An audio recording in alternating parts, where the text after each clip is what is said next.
빌립보서 2장 5절에서 11절까지입니다. 신약성경 빌립보서 2장 5절에서 11절까지 말씀 읽어드리겠습니다. 너희 안에 이 마음을 품으라 곧 그리스도 예수의 마음이니 그는 근본 하나님의 본체시나 하나님과 동등됨을 취할 것으로 여기지 아니하시고 오히려 자기를 비워 종의 형체를 가지사 사람들과 같이 되셨고 사람의 모양으로 나타나사 자기를 낮추시고 죽기까지 복종하셨으니 곧 십자가에 죽으심이라. 이러므로 하나님이 그를 지극히 높여 모든 이름 위에 뛰어난 이름을 주사 하늘에 있는 자들과 땅에 있는 자들과 땅 아래에 있는 자들로 모든 무릎을 예수의 이름에 꿇게 하시고 모든 입으로 예수 그리스도를 주라 시인하여 하나님 아버지께 영광을 돌리게 하셨느니라. 아멘. 이 말씀으로 제목을 이 마음을 품으라 하는 제목으로 귀한 말씀 전해 주시겠습니다. 다시 한번 따뜻한 박수 부탁드리겠습니다.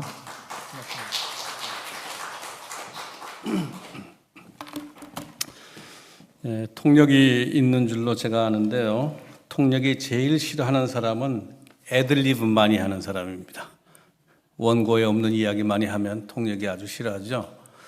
근데 안 할 수가 없는 게 목사님께서 소개 중에 실수를 하셔가지고 그 맹호하고 이 맹호는 다른 맹호인데 약 한 10년 이상 전에 제가 베트남을 방문할 길이 있었습니다. 저는 그 여권이 미국 여권이기 때문에 비자를 받아야 됐고요. 엔트리 인터뷰를 하는데 혹시 물어볼까봐 이 맹호가 그때 그 맹호냐고 그럴까봐 준비를 했죠. 내가 그렇게 물으면 한자를 써서 전혀 다른 맹호라고 그렇게 설명을 할 계획을 갖고 있었는데 그거 안 물어보더라고요. 들어가서 한 10일간 하노이에서 선교사 대회에 참석하고 온 적이 있습니다. 오늘 우리 금문교회 와서 여러분들 뵙게 돼서 정말 감사합니다. 특히 목사님께서 이렇게 또 지금까지도 훌륭하게 이렇게 목회해 오시는 모습 속에서 참 감사하다는 느낌을 마음속에 가지고 있습니다. 지난 3년 반 동안 우리 많이 힘들었죠. 팬데믹 이후에 정말 너무너무 큰 변화가 있었습니다. 그것뿐만 아니라 이 기후 변화 문제 때문에도 또 그렇죠. 지금도 하와이에서 캐나다에서 화재가 말할 수 없이 지금 일어나고 있습니다. 근데 그 원인은 하나라고 그래요. 기후 변화가 가장 중요한 원인이라고 그렇게 얘기합니다. 시베리아가 높고 남극이 높고 북극이 높고 하는데요. 지금도 이 세계는 몸살을 앓고 있습니다. 그동안에는 우리가 이 인간이 발전시킨 이 기후 때문에 기술을 가지고 이 문제를 해결할 것으로 생각을 했지만 그럴 기미가 보이질 않습니다. 이 동시다발적으로 이렇게 엄청난 재난이 일어나고 있는데 이 원인 중심에 학자들 얘기는 인간의 손이 있다고 얘기를 합니다. 사람들의 잘못이 중요한 원인이라는 것이죠. 그리고 이 세대를 새로 이름을 붙였습니다. 인간세라고. 사람이 중심이 돼서 세계를 움직여 왔다는 것이죠. 근데 이 인간세가 점점 그 상황이 심각해져서 종말을 향해 치닫고 있다고 그렇게 말합니다. 그러다 보니까 이 상황이 이렇게 되다 보니까 우리 기독교 선교에서도 중요한 변화가 있습니다. 그동안에는 영혼 구원으로 모든 문제가 해결될 것으로 생각을 했고 우리 기독교 선교는 그 일에 매진을 해왔어요. 그런데 그것도 중요하지만 그보다 더 중요한 것이 있다고 깨닫기 시작한 것입니다. 보다 더 근본적이고 더 상황에 맞게 해석이 있어야 한다는 얘기죠. 1910년에는 영국 에딘버러에서 아주 중요한 행사가 있었습니다. 세계선교 대회가 있었습니다. 아주 슬로건이 거창했습니다. 이 세대 안에 전 세계를 주님의 품으로 그렇게 슬로건을 내걸었습니다. 될 것 같았군요. 온 세계가 주님 앞으로 돌아올 수 있다고 믿었습니다. 그 당시에. 그런데 금방 그 분홍빛 기대가 여지없이 깨지고 말죠. 4년 뒤부터 1차 대전이 시작이 됐습니다. 그것도 기독교 국가들 사이에. 비극적인 얘기죠. 한 영혼을 구하는 것도 중요하지만 그보다 더 시급한 문제가 발생한 것을 그제서야 깨닫게 된 것이죠. 평화를 생각하지 않고서는 우리가 영혼 구원 노력이 허무해질 수밖에 없다는 것을 절실히 깨닫기 시작을 합니다. 그래서 새로운 슬로건이 나오기 시작합니다. Justice, Peace and Integrity of Creation. 평화, 정의, 평화, 창조 질서의 보전, 이렇게 우리가 번역을 했습니다. 60, 70년 전에 벌써 이것을 시작을 했어요. 우리 교회는. 그 당시에는 기독교 선교가 왜 그런 얘기를 하냐고 얘기를 했지만 사실은 선각자들이었죠. 오늘 우리가 경험하는 세상 속에서 절실한 이야기입니다. 지금은 선교가 힘든 곳이 많다고 얘기합니다. 한때 활발했던 중국 선교 계속 뒷걸음질 치고 있어요. 회교권 선교 그냥 그 상태 답보 상태이고요. 우리 미국 원주민 선교 그동안 많이 힘들었습니다. 우리가 볼 때 전 세계에서 선교가 어려운 것이 너무 많습니다. 그런데 한 가지 중요한 것은 그 선교가 어려운 곳마다 중요한 공통점이 있어요. 중국도 그렇고요. 회교권도 그렇고요. 우리 원주민 지역도 그렇고요. 중남미도 마찬가지고 우리가 생각하는 선교지마다 어렵다고 하는 이유가 있다는 거죠. 공통점 하나가 있습니다. 그들이 경험했던 역사 속에서 상처가 많다는 거예요. 기독교 선교와 접촉하는 과정에서 발생한 상처가 많았다는 것이죠. 여러분, 상처가 있으면 그냥 상처가 있는 것으로 끝나는 게 아니죠. 그 상처 때문에 아프잖아요.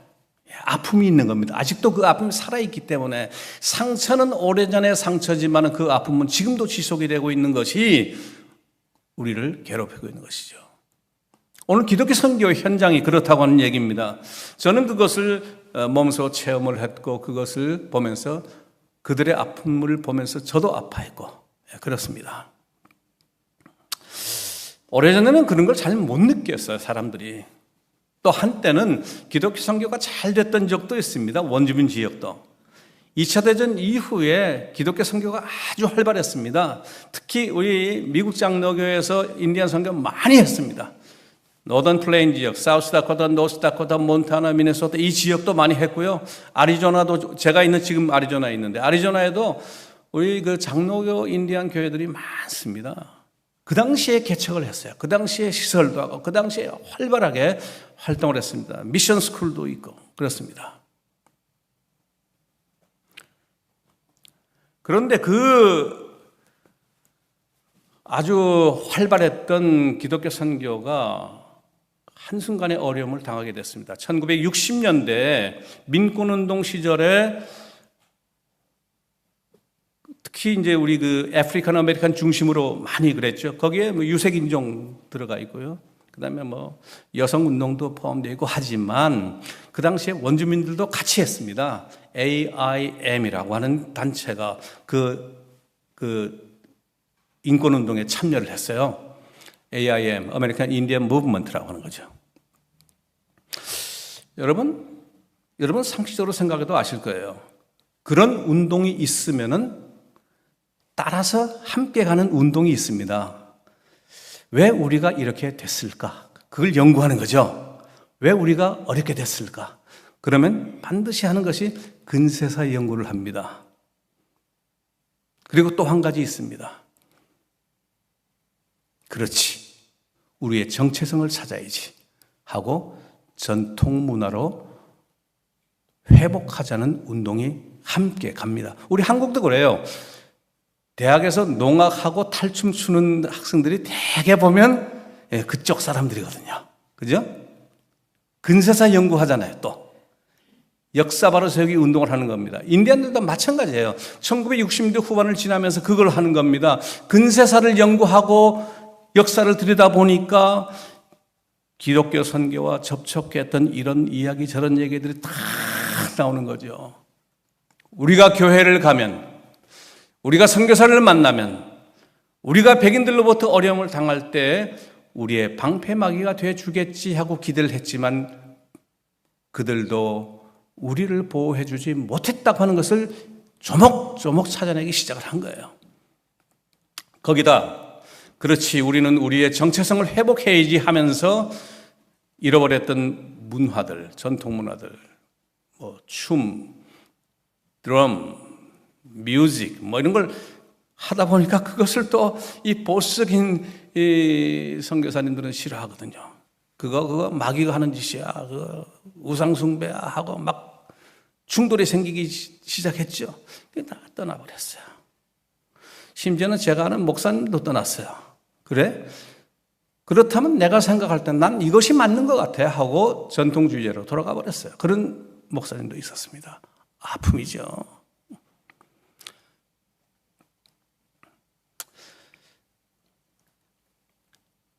1996년 말에 제가 인디언촌에 들어가서 일을 시작했습니다. 그러면서 공부를 하기 시작하면서 느낀 거 한 가지가 있어요. 많은 그 인디언 부족 이름이 있죠. 뭐 아파치, 나바호, 뭐 체로키, 뭐 척토, 지페와, 다코타, 뭐 많습니다. 호피. 근데 들어가서 보니까 뜻이 똑같아요, 다. 나바호, 아파치, 호피, 체로키, 다코타. 뭐 인디언 부족 이름은 지금 현재 우리가 부족 이름이 몇 개가 있냐면은 약 200개가 넘는데요. 그 부족 갈래로 다 따지면 한 500개가 넘습니다. 지금 미국에 570개가 넘어요. 지금 미국 연방 정부에 등록되어 있는 인디언 부족 개수는 576개입니다. 지금 현재. 이 얘기는 무슨 얘기냐 하면은 미국 내에 자치정부, 인디안 자치정부 숫자가 576개라는 얘기입니다. 지금 이게. 나름대로 자기들이 가버먼트를 구성하고 있어요. 인디안 숫자는 지금 약 1000만이 넘는 걸로 제가 생각합니다. 제가 처음 시작할 때 1996년 말에는 통계는 198만이었어요. 엄청나게 늘어나고 있어요. 지금. 한 가지 공통점이 뭐냐면은 모두가 부족의 이름은 사람이란 뜻입니다. people 또는 human 그런 뜻을 가지고 있어요.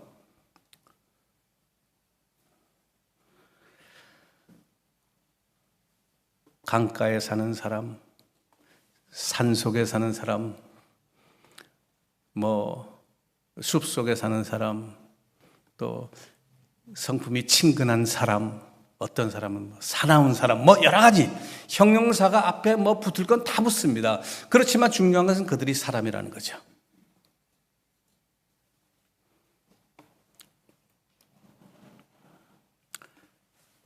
근데 중요한 것은 이들 인디언들 가운데서 그동안에 요즘은 좀 많이 달라졌습니다만은 이 반기독교 정서가 상당히 있었어요. 이 교회에 반대하는 정서가 있었습니다.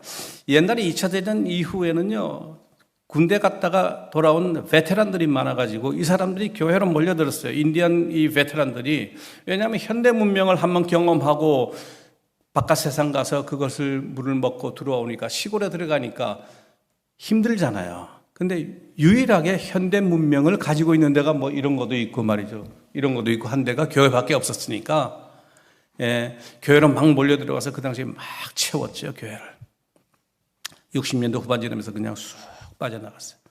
거의 바닥을 치게 됐죠. 제가 처음 들어갈 때만 해도 제가 어느 선교단체의 이 프레어북을 보니까 미국 원주민을 미전도 종족으로 분류해놨어요.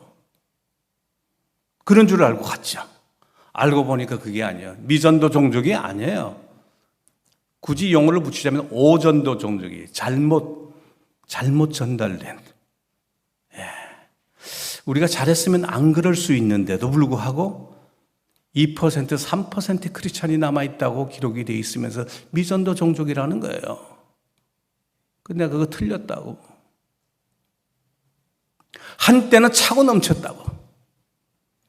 저는 지금 우리 PCUSA 안에 유일한 인디안 노회가 있습니다. 난 지오그래피컬 인디안 노회가 있는데 사우스다코타, 노스다코타 중심으로 있어요. 거기에 제가 멤버입니다. 목사님께서 선교사로 소개하셨지만 저는 선교사로 출발했지만 사실은 지금은 선교사가 아닙니다. 5년 뒤부터는 처음 5년만 선교사였고 인디안 노회에서 자기들 목사로 액셉트를 해버리고 그냥 그들 가운데 목사가 그냥 된 거죠.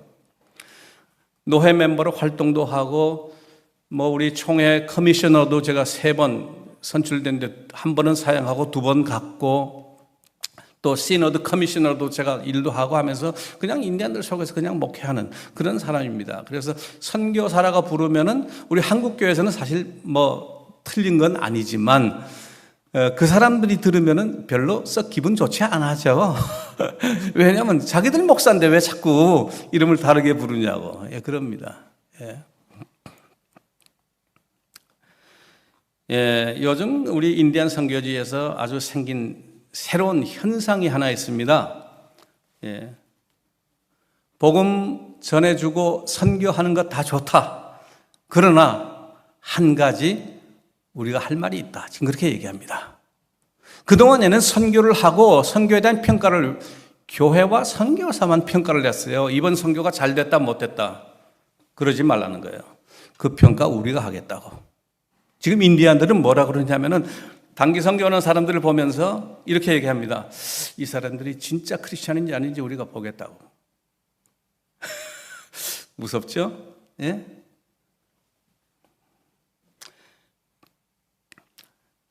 우리 미국에서 한인교회 중에서 가장 크다고 하는 교회가 있습니다. 구체적으로 어느 교회라고 제가 말씀 못 드리겠는데 단기 선교 훈련할 때 제가 가서 6주간 하는데 처음 2주간을 제가 가서 강의를 하고 훈련에 참여한 적이 있습니다. 몇 년 뒤에 커미티 멤버가 바뀌어가지고 인디안 교회 10군데에 파송을 했는데 그 당시에 많이 갈 때는 한 교회에 60명씩 갔어요. 10교회면 몇 명이에요? 한 해에 600명이 각각 다른 사람이 600명이 선교에 참여했어요. 엄청나게 한 거죠. 그런데 커미티 멤버가 바뀌어가지고 인사를 하러 10군데를 돌았습니다. 충격을 받았어요. 인디안들이 너무 쌀쌀맞게 대해주니까 환영받을 줄 알고 갔죠. 그런데 보니까 얼굴 표정도 그렇고 대우도 그렇고 쌀쌀맞으니까 충격을 받아가지고 대화를 하는데 대화가 잘 안 되죠. 느닷없이 인디안 대표가 그렇게 얘기를 하더랍니다. 내년에 안 왔으면 좋겠습니다. 말문이 막혀가지고 멀뚱멀뚱 쳐다보고 있는데 왜 그러냐고. 왜 그럽니까? 근데 정말 마음 상하면은 이 사람들은 얘기 안 합니다. 그런 얘기 안 합니다. 그냥 쳐다만 보고 말지. 근데 오지 말라고 그랬다고 하면서 내가 그래서 물었어요. 갔다 와가지고 난리가 났어요. 온 교회가, 그 큰 교회가. 그래가지고 이 문제 해결해야 된다. 어떻게 하면 좋으냐 해가지고 선교부에서 연락이 와서 제가 아리조나에서 또 차 타고 불이 나게 와가지고 같이 회의를 하면서 질문을 했어요. 왜 그러냐고. 왜 오지 말라 그러냐고 물어봤냐고 그랬더니 물어봤대요. 그랬더니 그 얘기를 하더랍니다. 왜 우리 동네 와서 당신들 마음대로 하냐고. 근데 제 강의 듣고 제 시키는 대로 했으면 그런 얘기를 안 듣죠, 사실은. 내가 뭐라고 늘 가르치냐면은 단기 선교 퍼포먼스 하는 게 아니다. 단기 선교는 그들과의 만남이 전제가 되어야 되는 것이지. 그러니까 프로그램 준비할 때 미리 사전에 대표끼리 만나가지고 의논해가지고 올해는 무슨 일을 할까 물어보고 의논하고 대화를 해야 된다고 제가 늘 얘기를 했죠. 또 그 다음에 또 한 가지, 가면은 설교를 왜 여기서만 가서 설교를 하냐고. 거기는 사람이 없냐고. 평신도 지도자도 있는데 장로도 있고. 절대로 그렇게 하지 말라고. 교육 전도사로 온 젊은 EM 목사가 새파란 사람이 그 노인들, 어른들 딱 앞에서 그냥 설교를 하는 거예요. 그러지 말라고. 정 안 되면 교대로 하든지. 요즘 그 교회는 교대로 합니다. 그 큰 교회. 그리고 그 큰 교회에서 VBS 교사 강습회 할 때 반드시 인디안 교사들 불러와가지고 같이 해요. 예. 왜? 함께 하는 일이기 때문에. 그러니까 그 사람들이 그 전에 제가 그렇게 가르치는데도 불구하고 워낙 리소스가 워낙 풍부하다 보니까 가진 게 많다 보니까 모든 거 다 하고 싶은 거예요. 그래서 쫙 해가지고 멋있게 퍼포먼스를 쫙 하고 왔는데 칭찬받을 줄 알았더니 됐어 이제 그만 와. 그랬다는 거예요. 그 얘기를 하면서 어떻게 하면 좋으냐 이거예요. 제가 그 소리를 딱 듣고 제가 느끼는 평가를 얘기해 줬어요. 낙제 점수는 아닙니다. 그러니까 깜짝 놀래요. 반색을 하면서 무슨 얘기입니까? 그래요. 진짜 보기 싫으면 그 얘기도 안 합니다. 이 사람들은. 안 해요. 근데 그 얘기를 하고 뭐가 잘못됐는지까지 찝어줬다고 하는 것은 그동안 여러분들 수고했다. 그런데 아프다. 그 얘기라고. 내년에 가지 마세요. 그리고 한 해 뒤에 또 계속 가고 있습니다, 지금. 여러분, 말이 안 통하잖아요. 지금 커뮤니케이션이 안 되잖아요. 그 사람들하고. 그런데도 계속해서 하고 있는 거예요, 우리가. 참 문제죠? 뉴욕에서 한 한인교회가 와가지고 인디안 선교에 대해서 공부를 하고 싶다고. 저는 아직 단기 선교를 해본 적이 없어요. 스터디 출입만 했어요. 배우자 가서. 25명이 왔습니다, 뉴욕에서. 우리 같은 교단 소속 교회인데요. 나바오 지역에 가서, 어느 교회 가서, 그 나바오 목사님의 강의를 듣는 시간을 우리가 가졌죠. 마지막에 이제 질문을 했습니다.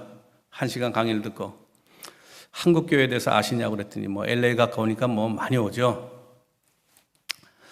그럼 한국 교회 잘 아시겠네요. 그랬더니 잘 알죠. 장점, 단점을 좀 얘기해 주시면 좋겠습니다. 그랬더니 이분이 얘기가 인디안 목사님이 장점을 1개 얘기하고 단점을 4개 얘기해요. 뭐 개수가 중요한 건 아닙니다. 장점 하나는 뭐든지 하면 열심히 한다는 거예요. 그거 좋다고. 그러면서 우리는 그렇게 하지 못하는데 우리 한국교회는 뭘 한번 한다면은 그냥 뭐 아주 열심히 하는 거 그거 좋다고 그렇게 칭찬을 하고 그 다음에 4가지의 문제를 얘기하더라고요. 첫째, 매사를 돈으로 환산하는데 이거 얼마 들어요? 뭐 돈으로 환산하는데 그러니까 인디안 교회들 하나같이 특징은 뭐냐면 한국 교회는 부자 교회 이렇게 알고 있어요. 뭐 부자 교회도 있긴 있죠. 그렇지 못한 교회가 더 많은데 제대로 알고 있지 못한 거죠. 2번째는 사역을 독점을 하려고 그래요. 단기 선교 하면은 꼭 들어가야 될 필수 아이템이 있잖아요. 필수 사역이 있잖아요. 첫째 VBS하고 워십 프레이즈. 이거는 다른 교회에 양보 못 한다는 거예요. 그렇게 얘기한다는 거예요. 그러니까 한여름에 여러 팀이 오잖아요. 매주. 어떤 인디안 교회는 VBS를 6번 한 교회가 있었습니다. 그것 때문에. 한인교회 오면은 무조건 해야 되니까. 예. 그래서 이상하다는 거예요. 저는 이미 여름 단기 선교 프로그램을 바깥의 교회가 오가나이즈 하지 못하게 하고 있습니다.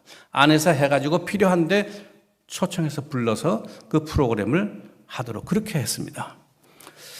그 다음에 또 한 가지 또 이 사람이 한국교회 단점이라고 지적했던 것이 그거예요.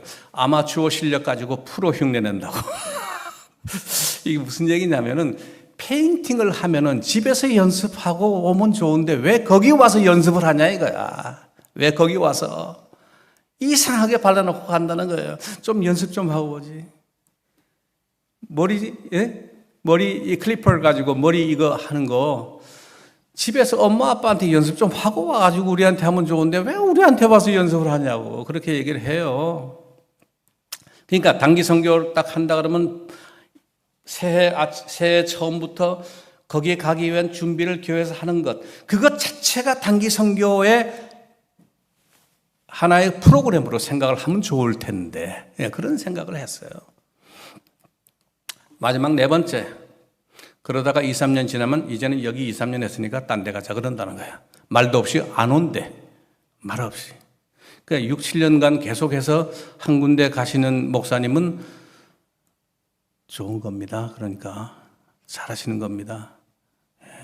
왜냐하면 이 사람들은요, 한 번 만나면 그냥 패밀리처럼 생각을 하기 때문에. 패밀리가 2, 3년 후에 획 사라지고 그러나요? 그렇지 않잖아요. 제가 27년 전에 인해 선교지 처음 갔을 때 충격받았던 것은 사우스다코타 파인리치 인디안 리저베이션이라고 그러면 미국에서 가장 인디안 지역 중에서도 열악하고 상처도 많고 인디안 마지막 전쟁이 있었던 곳이거든요. 원디니라고 하는 곳이 있는 곳입니다.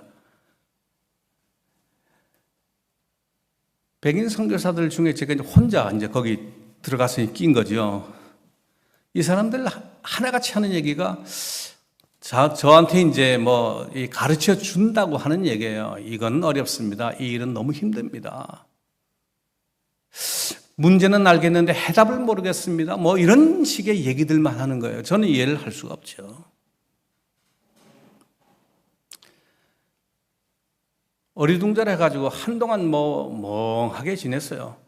어떻게 이렇게 될까? 일이 선교가 뭔데 이 일을 자기들 일이라고 생각을 하나? 된다 안 된다를 얘기하게. 그런 질문이 들었습니다. 선교 우리 일이 아니죠, 사실.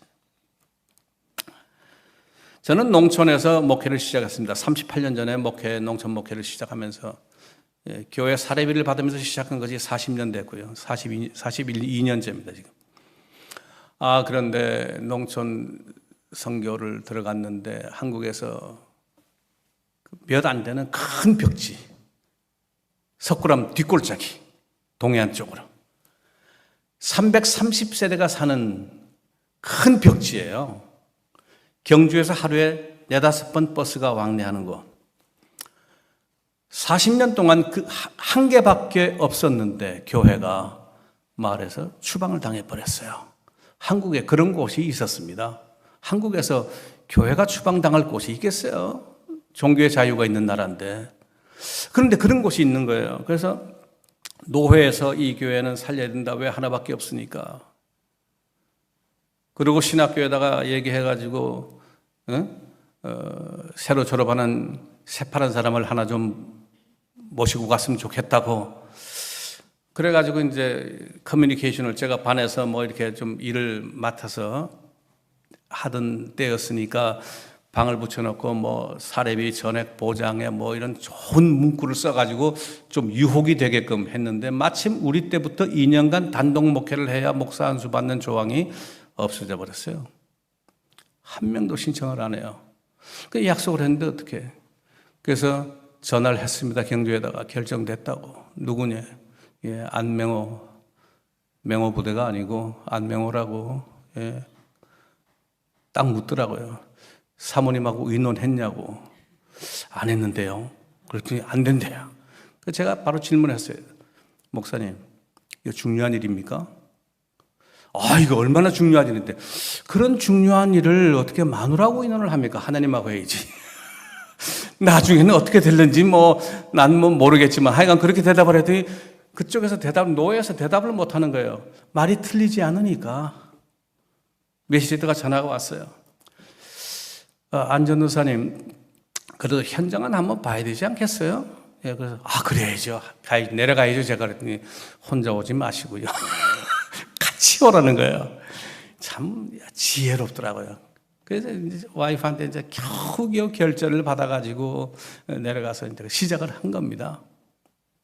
그때 많은 사람들이 얘기를 하는 거예요. 거기는 안 됩니다. 거기는 우상숭배가 심하고 교회 크리스천에 대한 핍박이 심하고 온갖 부정적인 얘기를 하는데 그거를 하라고 하는 얘기야. 이게 도대체 하지 말란 얘기인지 내가 알 수가 없더라고요. 그래서 고민을 하고 있는데 마침 소식이 하나 들려왔어요. 제가 이제 12월 1일 날 내려갔는데 한 2, 3주 후에 새로 전도사가 온다는 소식이 마을에 전해지자 마을에서 젊은 사람들 중심으로 한 10대 명이 모여서 회의를 했다는 거예요. 그래서 그룹을 만들었어요. 그 그룹 이름이 뭔지 아세요? 안맹호 전도사 이주 반대 대책위원회라고를 만들어가지고 우리 마을에는 절대로 교회에 설 수 없다고 그렇게 결의를 하고, 그러고 면사무소에 통보해가지고 면사무소에서 경주에 파송교회 얘기해가지고 저한테 얘기가 들어왔어요. 목사님 그래요 저보고. 저쪽에서 저렇게 하는데 들어가겠냐고. 이거 어떻게 하면 좋을지 모르겠다고. 안전도사 들어갈래? 저보고 그때서야 그걸 질문하는 거예요. 그래서 내가 그랬어요. 아니 내려오기 전에 그 말씀을 하셔야지. 보따리 싸가지고 내려온 사람한테 그 얘기를 하면 어떡합니까? 그리고 또 한 가지, 왜 그런지 궁금하지도 않습니까? 저 들어갈게요. 들어가서 그 사람들 만나서 보면서 마음이 너무 아팠어요. 이유는 딱 하나예요. 인디안들이 들어오지 말라는 얘기하고 똑같은 얘기죠. 왜 우리 동네 와서 니들 마음대로 해? 우리 허락도 없이. 맨날 와서 얘기하는 건 손가락질하면서 정전하고 저 마귀들 말이지. 예? 죽으면 지옥 갈 사람들 뭐 이런 소리만 했겠지. 난 무슨 얘기인지 알지. 예수 믿으면 천당 가고 안 믿으면 뭐 그다음은 뭐 아잖아요. 그런 얘기 하는 사람들 있잖아요. 그래서 제가 그 자리에서 그 사람들에게 얘기했습니다. 아닙니다. 여러분들 절대로 마귀 아니라고. 앞으로 그런 얘기 저는 하지 않을 테니까 염려하지 말라고. 그러고 일을 시작했어요. 마을에서 꼭 필요한 일인데 마을 사람들 스스로 할 수 없는 일, 할 수 있는 일까지 제가 가서 무슨 일을 하겠어요? 예, 그들 중에서 내가 할 수 있는 일을 찾아서 했습니다. 제가 4년간 있으면서 한마디도 해보지 못한 거 있어요. 예수 믿으세요 소리를 못하고 제가 나왔습니다. 4년 만에. 4년 만에 나왔는데 딱 1년이 됐을 때 그 대책위원회, 안맹호 전도사 이주 반대 대책위원회 3사람이 왔어요. 저한테 와가지고 1년 동안 저를 주시를 했죠. 평가를 한 겁니다. 쉽게 말해서. 그래가지고 와가지고 전도사님 좀 봅시다. 그래서 방으로 안내를 했죠. 예, 말씀하세요. 뭐 무슨 일입니까? 그랬더니 어렵게 말을 하면서 얘기가, 교회가 이런 곳이라면 우리 마을에 교회에 있어야 되겠습니다. 자기들 입으로. 내가 예수 믿으의 소리 한 번도 해본 적도 없는데 자기들이 우리 마을에는 교회에 있어야 되겠다고 자기들이 결정하고 와서 나한테 얘기하는 거예요, 지금. 예? 가장 늦을 것 같은 사역이라고 봤을 거예요, 사람들은 교회에서. 왜 다니면서 맨날 그 집집마다 다니면서 전도 안 하냐고 나한테 막 주일만 되면 스트레스를 받아요. 예배 마치면 이제 전화 오겠지, 몇 명 왔냐고. 그래서 몇 명 왔다고 얘기하고 하다가 맨 처음에 4명으로 시작했죠. 저하고 집사람하고 우리 아이들 둘하고 4명이서 시작을 했는데 마지막까지 지키다 떠난 사람 1명, 2명 오기 시작하면서 15명까지는 매주 조금씩 늘더라고요. 15명 딱 되니까 스탑해가지고 안 넣는 거예요. 그 당시 같으면 이 큰 교회입니다. 지금 이거. 15명 될 때까지 제가 얼마나 고생했는지 아세요? 그런데 또 전화가 오잖아요. 매주 전화가 오는데 15명에서 계속 있으면 또 뭐라 그럴 것 같아가지고 한두 명 그냥 살짝 보태가지고 16명 왔다 그러고 17명 왔다 그러고, 그런데 그거 언제까지 그거 하겠어요? 그래서 서면으로 레포트를 했습니다. 330세대 1300명 딱 보고를 서면으로 해버렸어요. 그랬더니 그걸 받으신 목사님께서 아니 안전도사 이게 도대체 무슨 일이냐고. 그래서 아니 이 교회가 지금 교회 오는 15명이 위해서 세워진 교회라고 생각하십니까? 이 마을 1300명이 안 보이십니까? 나는 이 교회는 그렇게 살겠습니다 하고 한 번으로 끝내버렸어요. 보고서. 그 다음부터 보고서 안 해도 됐어요. 왜? 1300명이니까 우리 교회는. 그리고 좀 있다가 그 청년들이 와서 우리 마을에 교회에 있어야 된다고 얘기를 하니까 얼마나 반가웠겠어요.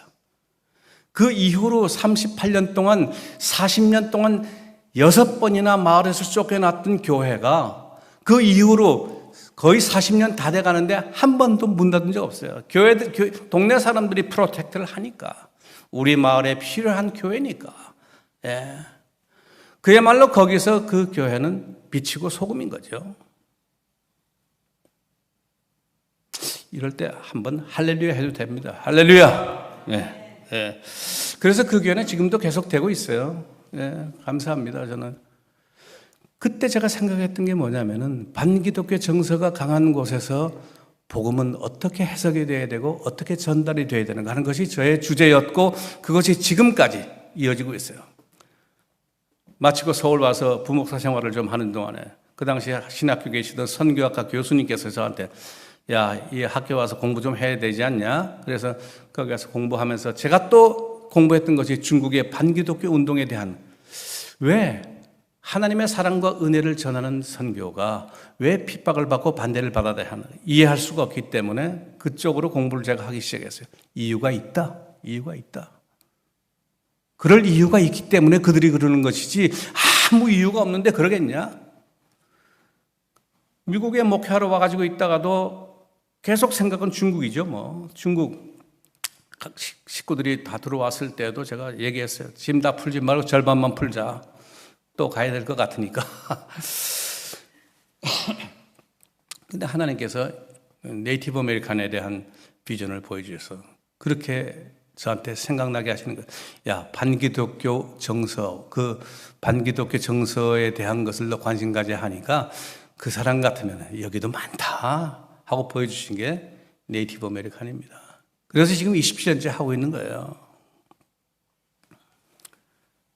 제가 40년 가까이 목회를 하면서 깨달은 거 한 가지가 있어요. 선교가 무엇인가? 선교는 누구 일인가? 또 선교지는 또 무엇이고 그들은 어떤 존재인가? 또 선교사는 어떤 존재인가? 예, 선교는 누구의 일이고 선교지는 무엇이고 선교사는 누군가? 이 세 가지 질문을 우리가 분명하게 해야 된다고 생각합니다. 선교는 하나님의 일이지 우리의 일이 아니에요. 교회의 일이 아닙니다. 윌버트 쉔크 박사라고 원래 메노나이트인데 풀러에서 가르치다가 지금 은퇴하시고 인디아나 메노나이트 세미나리에 가셔서 돌아가셨죠, 몇 년 전에. 이분은 그렇게 얘기했어요. 선교의 궁극적인 골은 하나님 나라다. 하나님 나라. 전 나중에 알았지만 제가 시골에서 1300명이라고 보고했던 얘기 그대로예요. 사실은 이게. 그리고 그리로 가는 길은 인카네이셔널 웨이라고 얘기했어요. 성육신적 방법이라고. 그건 예수님의 방법이란 얘기죠. 우리가 여러 가지 풀어가는 방법, 그 정도의 파워 가지고는 안 된다는 얘기를 하는 겁니다. 예수님의 파워, 예수님의 생각, 예수님의 뜻, 예수님의 방법. 오늘날 교회들이 실수하는 것이 한 가지가 있는데요. 선교가 교회의 일이라고 생각하는 거예요. 그래서 선교의 패러다임을 하나님, 교회, 세상 이렇게 순서를 만드는 거죠. 그러나 오래전에 60년, 70년 전에 이미 앞서가던 우리 신학자들이 이걸 바꿨습니다. 하나님께서 교회를 먼저 부르신 것이 아니라 세상을 보시고 누구에게 맡길까 하다가 교회를 세우셨다고. 그래서 지금 순서는 하나님, 세상, 교회여야 한다고 그렇게 말하는 겁니다. 우리 PCS에는 이 문제에서 선각자죠. 예. 앞서서 이것을 정리를 다 했습니다. 또 선교지는 뭔가? 선교지에 대한 인식 얘기입니다. 그들은 단순히 무지하고 믿음이 없는 존재들로만 생각했지만 그렇지 않다는 거예요. 흔히 우리는 선생이고 그들은 피교육자 정도로 생각했지만 그렇지 않다는 겁니다. 우리가 갑이고 그들이 을이 아니라는 얘기예요. 당당한 하나님의 형상임을 깨닫고 아는 것이 중요하다는 말입니다. 바야돌리드 논쟁이라고 1550년부터 있었습니다. 이 선교지에 왔던 캐톨릭 선교사들 간의 디베이트가 굉장히 큰 디베이트가 있었어요. 스페인 마드리드에서 2시간 북쪽에 있는 바야돌리드라고 하는 곳에서 일어났던 논쟁이었기 때문에 바야돌리드 디베이트라고 그렇게 부릅니다. 거기에 있는 대학, 산 그레고리오 대학에서 정말 세기의 충돌이 있었죠. 그 당시 치아파스 멕시코에서 하던 그 비숍 라스카사스, 바톨로메 데 라스카사스라고 하는 그 주교가 처음에는 몰랐는데 알고 보니까 안 되겠다 이거. 인디안들이 너무 핍박을 받으니까 이 사람들 보호해야 되겠다 해가지고 계속해서 막 얘기했죠. 인디안들을 보호해야 된다고. 왜 그 사람들을 학살하고 그 사람들을 하냐고 반대를 했더니 또 반대쪽에서 이 비즈니스하는 농장하는 사람들은 그 거추장스러우니까 사람이 아니라고 얘기한 거예요. 그 논쟁이 1년간 붙었습니다. 제가 3년 반 전에 그쪽 여행을 계획을 했다가 거기를 꼭 가보려고 그 위시리스트에 딱 적어놨는데 우리 김명락 목사님 내외하고 같이 4명이서 가기로 했더랬죠. 팬데믹 딱 터지자마자 바로 돼가지고 포기하는 결정을 한 게 너무 아쉽지만 그 흔적을 보고 싶어가지고 인디안을 세워놓고 얘기하면 한쪽에서는 사람이다, 한쪽은 사람 아니다. 여러분 어떻게 생각하세요? 오늘 선교지 중에 많은 곳들이 그런 경험을 거쳤다는 것을 여러분들 아셔야 됩니다. 미국 원주민 완전히 법적으로 사람 된 게 언제인지 아세요? 네이티브 아메리칸 1924 인디안 시티즌십 액트라는 법이 통과되면서 의회에서 통과되면서 법적으로 완전히 사람이 됐습니다. 우리는 그들의 아픔을 아는지 모르는지 그걸 전혀 모른 척하고 가서 뭐 얘기하고 그 사람들은 알아요. 당신은 아직 멀었습니다. 그렇지만은 우리는 당신을 존중하고 받아들입니다. 왜? 그들이 가지고 있는 특유의 문화 중에 중요한 아주 멋있는 문화가 하나 있어요. 인디언 하스피탈리티라고 하는 겁니다. 누구든지 처음 보는 사람, 새로운 사람은 우리가 환대를 해야 된다고 하는 거예요. 들어줍니다. 그러나 결정하고 판단하는 건 또 다른 문제예요. 그 사람이 와서 얘기하면은 그렇게 듣고 그러냐고 그거 좋은 것 같은데 그렇게 해보자고 얘기하지만 그러나 그것으로 끝난 것이 아니다 그런 얘기예요. 선교지에 대해서 우리가 올바로 알아야 된다는 것이죠. 내가 만나는 사람이 누군지 그 속에 하나님의 형상을 만나는 것 그것이 중요하다고 하는 겁니다. 세 번째, 선교사와 교회는 자기 스스로를 어떻게 인식해야 하는가 하는 문제입니다. 여러분들은 하나님으로부터 부름받은 일꾼들입니다. 흔히 우리가 생각하면 그냥 복 주려고 부르신 줄 알아. 여러분 착각하지 마십시오. 여러분들은 왜 복을 줘? 여러분들 복 줄 이유 있어요? 하나님이 세상을 보시다가 데일리 이 지역을 보시다가 여기 한인교회가 하나 필요하겠는데 여기도 빛이 필요하고 소금이 필요하니까 그래가지고 우리 조 목사님 부르셨고 또 주섬서 몇 사람 부르신 거예요. 일 좀 하라고. 여러분들이 능력이 있고 재능이 있어서 부르신 건 아니에요. 왜? 그 재능과 능력은 하나님이 갖고 계시기 때문에 하나님이 다 갖고 계시잖아요. 여러분들의 재능이 필요해서가 아니에요. 여러분 손이 필요한 거지. 순종하는 마음이 필요한 거지. 그것을 착각했던 사람들이 있었습니다. 옛날에 유대주의자들, 배타적인 바리새인들. 자기들이 잘나서 부른 줄 알아요. 그 축복은 자기들만의 전유물인 줄 알아요.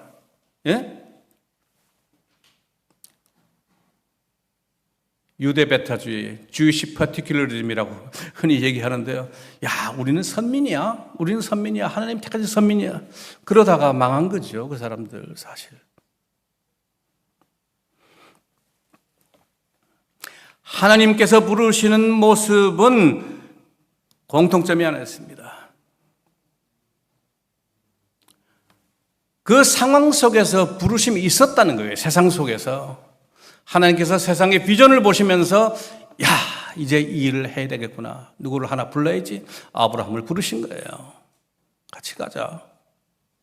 어딘지도 모르고 따라갔어요. 아브라함은. 또 애굽에서 고통스러운 소리가 올라오니까 하늘에서 그 고통스러운 소리를 들으시다가 하나님께서 저 이스라엘 백성을 해방시켜야 되겠구만. 가만있어 봐. 누가 있지? 하다가 모세 부르신 거죠. 모세를 먼저 부르셔서 그 일을 맡기려고 하신 것이 아니라는 얘기예요. 그죠? 성경에 그렇게 말씀하잖아요. 하나님께서는 이스라엘 백성들은 자기들만 사랑하는 줄 알았어요. 아수르 니느웨의 사람들을 보시면서 하나님 마음 아프셨거든요. 쟤들 좀 그렇긴 하지만 그래도 저것들도 내가 만든 것들인데 하고 불렀어요. 요나를 불렀더니 요나는 안 됩니다. 거기는 안 됩니다. 절대로 안 됩니다. 그 꼴을 어떻게 봐요? 돌아오는 꼴을. 도망갔죠. 하나님은 그것까지 붙들어다가 거기에 보냅니다. 사흘간 열심히 다녀야 되는 길을 하루에 그냥 끝냈다는 거 아니에요, 성경에. 요나가 잘나서, 요나가 능력이 있어서 그렇게 됐어요? 아니죠. 그 일은 하나님의 일이기 때문입니다. 믿으시면 아멘 하십시오. 하나님의 일이니까. 하나님은 니느웨도 사랑하셨다는 거죠. 오늘 본문 말씀은 이렇게 말합니다. 너희 안에 이 마음을 품으라 곧 그리스도 예수의 마음이니. 겉과 속이 한결같아야 됩니다. 너희 속에도 우리가 겉으로 예수 믿습니다 한다고 크리스천 되는 거예요? 아니죠. 우리의 속마음도. 그는 근본 하나님의 본체시나 하나님과 동등됨을 취할 것으로 여기지 아니하시고 오히려 자기를 비워 종의 형체를 가져 사람들과 같이 되었고 사람의 모양으로 나타나셨으며 자기를 낮추시고 죽기까지 복종하신 곧 십자가에 죽으심이라. 예수님 성육신의 프로세스와 그가 하신 일을 빌립보서 2장 5절 이하에 오늘 우리 본문에서 얘기하고 있습니다. 이 무슨 얘기입니까? 저는 이 부분을 가지고 우리 선교 사역에 대한 성육신 선교에 대한 것을 다시 좀 썼으면 좋겠다 그런 생각을 합니다. 저는 능력이 없으니까 목사님께서 좀 하시면 좋을 것 같은데, 예?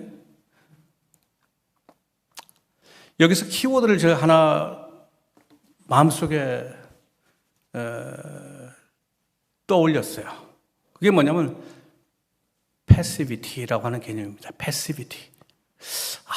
예수님의 프로세스는 그야말로 패시비티의 연결로 돼서 십자가까지 패시비티.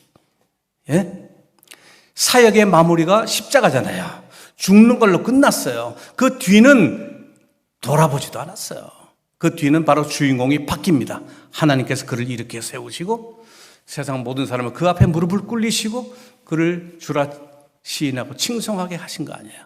자발적인 고백의 공동체가 그 이후에 생기는 것이에요. 예수님의 일은 패시비티.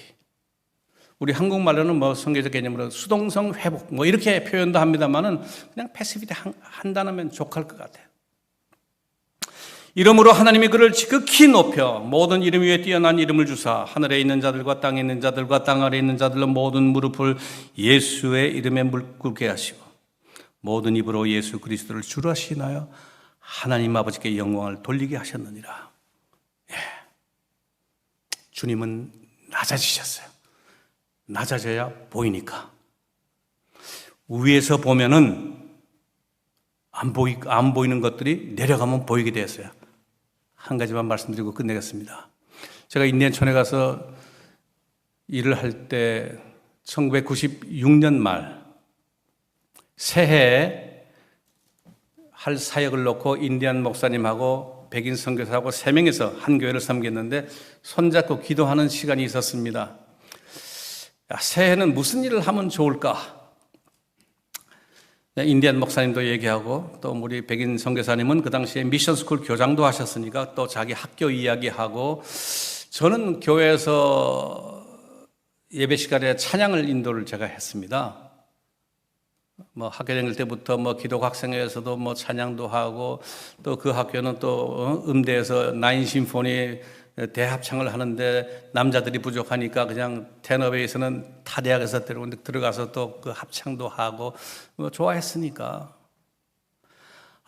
그런데 왜 이렇게 소리가 안 나오는지, 인디안들 소리가 입에 안에서 그냥 엉얼엉얼 하면서, 한 50명이 모여서 찬양을 하는데 제가 앞에서 마이크도 없이 제가 찬양하고 뭐 키보드 치고 때로는 기타도 치면서 찬양을 하는데 제 한 사람 목소리보다 50명 소리가 적으니까 새해에는 우리 50명 소리가 좀 커졌으면 좋겠다. 찬양을 열심히 하는 교회가 됐으면 좋겠다. 그랬더니 백인 선교사님이 딱 제 손을 붙들더니 잘 됐다고 우리 학교에 와서 아이들 음악 가르치라고. 음악 선생 3년을 했어요. 제가 이래봬도. 예. 영어도 제대로 떠듬떠듬 못하던 그 시절에. 근데 알고 보니까 제가 합창단을 만들었거든요. 어린이 합창단을.